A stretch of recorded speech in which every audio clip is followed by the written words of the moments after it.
और बुजुर्गों, आप सबको मैं नमस्कार करते हुए एक बात कहना चाहती हूँ कि उनका आज जिनके लिए हम याद करने के लिए यहाँ आए हैं, उनका व्यक्तित्व इतना बड़ा था कि मैं अपने मुंह से बोलूँगी तो उसका कोई असर नहीं है, क्योंकि आप लोग जो बोल रहे हैं समझ रहे हैं वो बात है। मैं तो बहन हूँ उनकी, मैं तो सब अच्छा ही बोलूँगी, मुझे तो अच्छा ही लगेगा।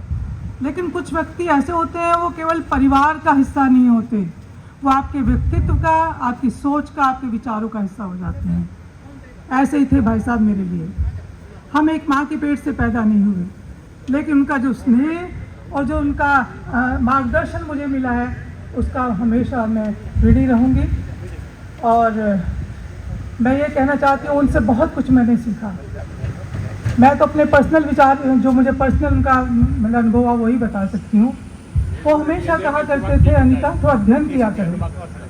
ये अध्ययन करना, किताबें पढ़ना मैंने उनसे सीखा। और ये बहुत ज्ञान का भंडार थे। जब कभी बैठते थे तो कभी प्राचीन बातें, तो कभी मध्ययुगीन बातें, तो कभी नवीन बातें, सभी को इतनी सहजता से वो रखते थे, ऐसा लगता था कि हम उस युग में जी रहे हैं।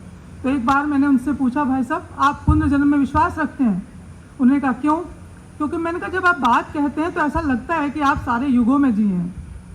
तो ये मैं उनसे कहती, आप मुझे कुछ सलाह दीजिए, मुझे हमें करना क्या है? तो वो बोलते थे, देखो तुम सच्चाई के रास्ते पर रहना, सत्य का साथ देना और हमेशा लोगों की भलाई को अपना उद्देश्य बनाना और अपने वर्गों के लिए हमेशा लड़ना।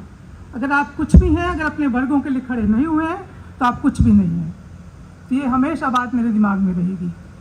उनका बहुत लंबा राजनीतिक संघर्ष और करियर रहा है, उसमें उतार चढ़ाव भी आए हैं।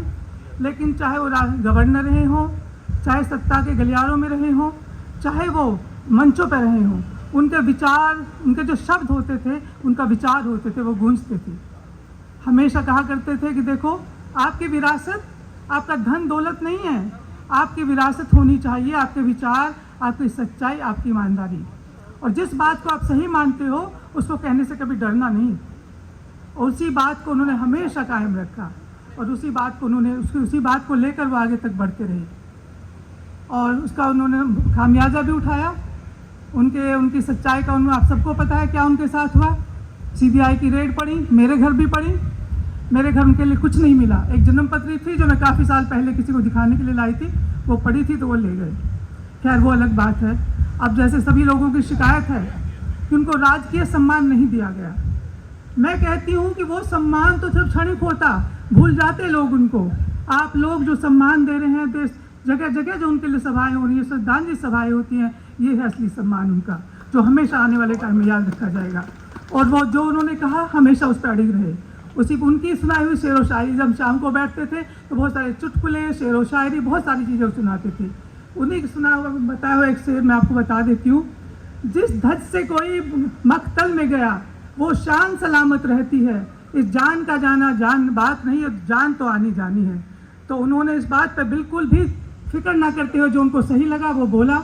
और जो हम मैं यही कहना चाहती हूँ कि उनके आदर्श, उनके विचार हमारा मार्गदर्शन करेंगे। यही श्रद्धांजलि है और उनको हमेशा एक अच्छे नेता के रूप में आप सब और अच्छे परिवार के आदमी उसके रूप में, बुजुर्ग के रूप में याद किया जाएगा। मेरे लिए तो बहुत बड़ा लॉस है, क्योंकि हमेशा सरल इतने थे कि कहीं जाते तो मेरे से पूछते कि अनीता क्या बोलना है वहाँ, कई बार पूछते। मैंने कहा भाई साहब आप बात कैसी कर रहे हो, मुझे थोड़ी पता है क्या बोलना, मुझे इतना नॉलेज नहीं है। वो कहते कि नहीं तुम बड़ी ज्ञानी लड़की हो, बताओ। तो मतलब सम्मान देना उनसे कोई सीखे, जिसको कुछ भी नहीं आता उसको भी सम्मान देने की उनकी आदत थी। तो मैं अब इन्हीं शब्दों के साथ आप सबका धन्यवाद देती हूँ कि आपने मुझे सुना और मैं भाई साहब को श्रद्धांजलि देती हूँ। धन्यवाद।